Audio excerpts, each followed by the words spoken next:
За энэ өдрийн мэндийг хүргье. За энэ төсвийн өрөөний мэдээлэлтэй холбоотой тоонууд өөрчлөгдөөд 26 он дээр засварууд ороод ирсэн байна. Тэгэн дээр танил шалтгааныг нэгдсэн байдлаар танилцуулах хэрэгтэй байсан биш үү?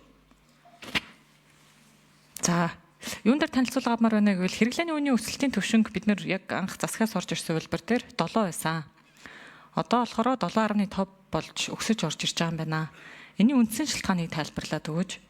Хэрвээ одоо ингэж өсөж байгаа бол төсвийн төсөөл 27, 28 онуудад бас өөрчлөгдөх ёстой байсан биш үү?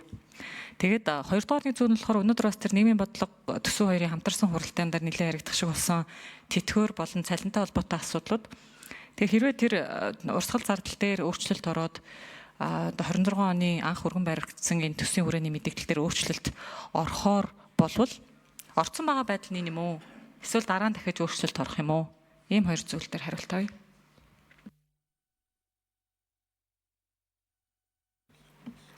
За хариулт гараар өгөөрэй. 4 номер.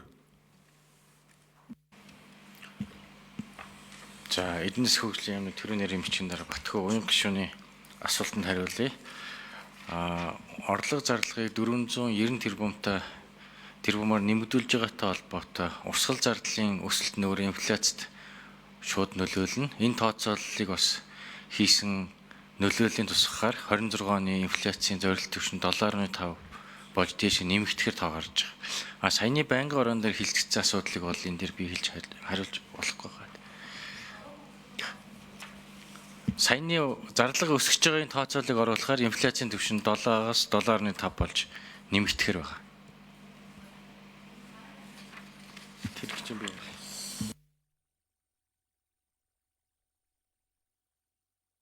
За өргөжлүүлж нэмж хариулъя. 4 номер.